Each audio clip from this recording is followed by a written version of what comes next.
Alright, what I'm going to go over today is the study guide for the first quarter exam, and this is going to be part 1. It's going to take me a couple parts to go through all the questions and explain everything, but I'm going to do my best. Okay. So, first question you guys had on your study guide was defining indentured servitude and the headright system. Indentured servants are people who are Europeans who cannot afford to come here to the New World.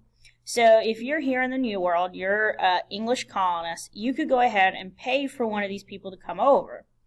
Once you pay for them to come over, they are now in debt to you. So they're going to be an indentured servant. In order for them to pay off their debt, they're going to work for a number of years to pay that debt off. Typically, it's 5 to 7 years. But that is what they're going to agree to do so that you pay for their passage. As the colony of Virginia is developing, they need people. And so one of the ways that the colony tries to encourage people to come over and encourages people to pay for people to come over is this system called the headright system. It allowed for settlers and colonists to pay for someone's passage here to the colonies, and once you pay for them and the person comes, you're going to get 50 acres of land. So this is an incentive for you to go ahead and say, I agree to pay for this indentured servant to come here. And it quickly helps out with the plantation systems developing. You're going to have large farms. And so what ends up happening is, after a while, they're going to start to use slaves versus indentured servant. An indentured servant you only get to keep for 5 to 7 years, but a slave, you get to keep the slave forever, and their children and their grandchildren and their great-grandchildren, and it goes on, okay?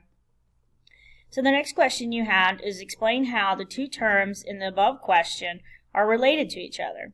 So the colonists, the settlers, they're going to use the indentured service system to obtain more land using the headright system. So they might pay for 5 people, 6 people to come over here, and they might just pay for 1 person per year. But every time they do it, they're getting 50 acres of land. And so they're being encouraged to do it.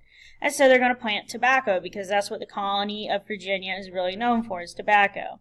Some indentured servants are going to work in the home. Some of them are going to work out there on the farmland.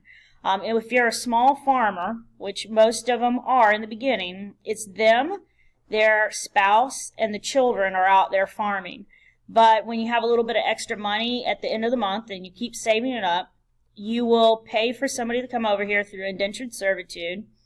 They will come over and you get 50 acres. You save up a little bit more money. You pay for another person. You get another 50 acres. So your little small farm is no longer a small farm, and you can't work it just with you and your family. You now need help. Okay, so you need extra help. You need extra, either indentured servants, you're going to have to pay somebody to go out there and help you, or you're going to buy slaves. And that's why they're eventually going to go to slaves, is because of the massive amounts of land that they're going to start accumulating. Number 3, I made a nice little chart. The Pilgrims are dissenters who broke away from the Church of England. Remember King Henry VIII, he breaks away from the Catholic Church. He establishes the Church of England, or the Anglican Church. When he establishes the church, he's really just not focused on creating a church that's truly different. It's Protestant-like, but it's more Catholic. So as time goes on, with all the headaches and the drama that's going on in England with his kids coming in to the crown, the Pilgrims and the Puritans are upset, and it's really the Puritans in the beginning. The Puritans are actually the first group that dissents. They want to purify the Church of England.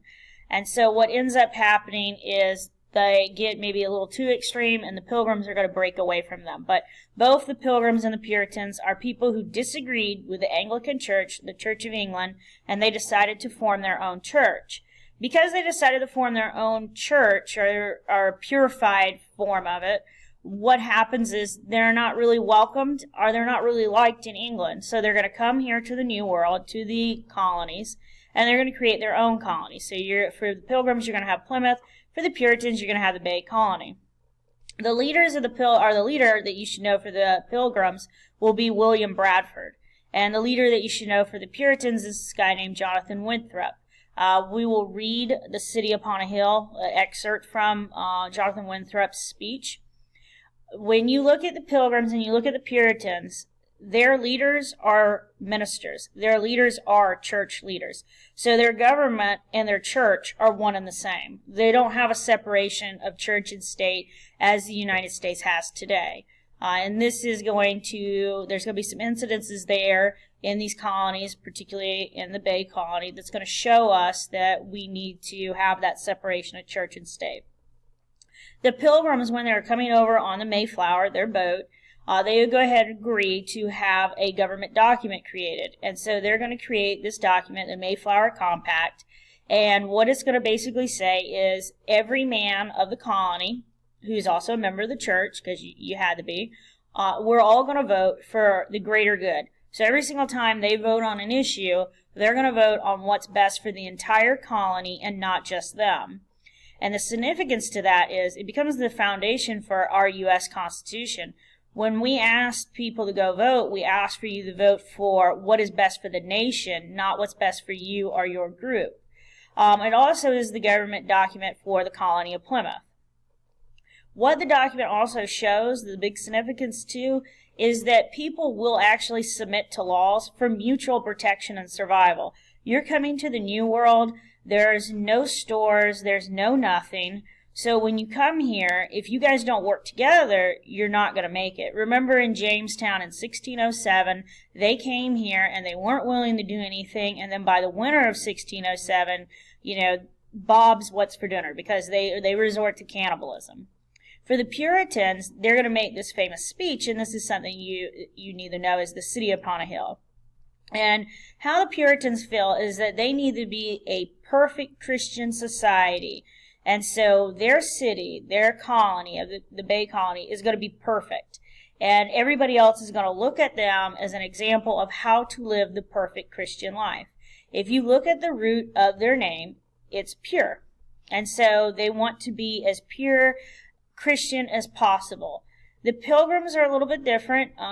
They do want to be pure, they want to be perfect, but they're not as strict as you would find in the Puritan Bay Colony. Here's the colony of Plymouth, and there is a Plymouth Rock. You could go look at it. Many times people have etched away at the rock, so there's not a whole lot left of it, but there's a whole cage around it now because Americans like to carry away free souvenirs. Question 4 is about a direct and indirect democracy. So I'm asking you to know the two things there. A direct democracy is one man, one vote. So people vote on each law. This is really great in small areas. It is not great in large areas like the United States. But we do have forms of direct democracy. Like you have town hall meetings sometimes when the city wants to, or the town wants to vote on an issue. So those would be examples of direct democracies. But colonial examples would be the Mayflower Compact. Every time the Pilgrims have a new thing that they would like to make, a new law, they come together and they vote, and the majority is going to rule. The New England Town Hall meetings is going to be the same thing, and that will be in the Bay Colony. Both of those are really religious-based as well. So the colonial American direct democracy examples are also theocracies, where religious leaders are ruling. An indirect democracy is where people elect representatives to vote on laws. So the really good example on this one for colonial America is the House of Burgesses in Virginia. Now today, the United States primarily uses an indirect democracy. So our House of Representatives, our Senate, those are good examples of indirect democracy. Even here in North Carolina, we have the General Assembly, and we elect our people who are supposed to be educated on the laws, and because they're educated on the laws, they have read it, they know everything about it, and that is their 9-to-5 job. We, as voters, go and we vote, but we don't vote on every single issue, because if we did, it would be too time-consuming, and we would not get as much accomplished. So we went to an indirect democracy to help us out. When you're thinking about the Founding Fathers, there's a good number of them that come from Virginia, and a lot of them actually were members of the House of Burgesses. It was a successful government for the colony of Virginia, so it worked. So copy it for the United States. Copy it for our country, okay? All right, number 5 is what is the significance of the Fundamental Orders? The Fundamental Orders is the government document for this colony of Connecticut. And what it does is it creates an indirect democracy to govern the colony. So they even come up with a document. It has a preamble, it has an introduction, it has 11 orders or laws that everybody's going to follow. And remember, Connecticut is a self-governing colony. So Connecticut's the only one in the 13 original that have that. So they created this, they elect their representatives, and it's from the 11 like provinces, little cities, towns that they had. And so they're all going to agree to these rules, and they have representatives to help them out. Question 6 is a nice little chart. It makes it easier for you guys. So you name the colonies in each region, the geography, economic activities, and government highlights. When you look at the colonies, I try to give you something that would help you out. Northern colonies is also known as New England colonies. So here are your colonies. The easy way to remember it, like with a little mnemonic, is magic is really cool, not horrible. So you got Massachusetts, Rhode Island, Connecticut, New Hampshire. For the southern colonies, I just start at the top. You got Maryland, Virginia, North Carolina, South Carolina, Georgia. So an easy way to remember it is my very naughty child should cry grandma. Because when you're bad, you call on grandma and she'll save you. The middle colonies is Pennsylvania, New Jersey, Delaware, New York. And if you remember, penguins never jump down near you. That would be the easiest way to get the middle colonies. Whenever we take, these tests, these state tests and stuff, you get a blank sheet of paper. These mnemonics are the things that you should write down because people get confused when they're doing testing. You get the names and stuff jumbled up. So if you write down these little things, these little tips, it helps you out on the test. The geography of the New England colonies is really rocky. They don't have great soil because every time you throw your shovel in the dirt, you dig it in the dirt, that you hit a rock. And they're coastline mainly. The geography of the southern colonies is great. You have excellent soil, lots of rain, multiple growing seasons. So it'll be agricultural based. For your middle colonies, they have good soil. And they have a pretty good climate. So when you look at geography, this is how you get your economic activities. How do you make your money? And so the economic activities of the New England colonies will be things like fishing, manufacturing, so they're going to be processing, making goods, and shipbuilding. They got all these nice big trees. You cut them down, you manufacture a boat, and so they will be selling that, and they're going to be our merchants, our traders, because of that. So they're going to deal with when the South has all that rice, tobacco, cotton, and indigo, they're going to actually be shipping that out to England. And the same thing with the middle colonies. They'll also be in the shipping business, the trading business, and so they'll be helping the South get that raw materials that the South makes through their planting of rice, tobacco, cotton, and indigo to the mother country of England. The economic activities of the middle colony, we call them the breadbasket. They make a lot of grains. They grow a lot of grains, and that's what their soil is really good for. They're also involved in shipping, and they're also involved in fishing. When you look at New England and you look at the southern colonies, they're opposites. The middle colony is a little bit like both. They're kind of stuck in the middle. So they do a little bit of farming, never large scale, small scale stuff, and they do a little bit of shipping. Never really like huge amounts until the years start to progress, but they're a little like southern and they're a little bit like the New England colonies. The government highlights, the key things that you should know for these governments, like for the New England, Mayflower Compact, town hall meetings, and fundamental orders. So a lot of representative and then indirect democracy is there. For the southern colonies, that representative democracy or that indirect democracy of the House of Burgesses. And then with the middle colonies, the one that just kind of stands out is Pennsylvania. They have a unicameral, a one-house legislative branch.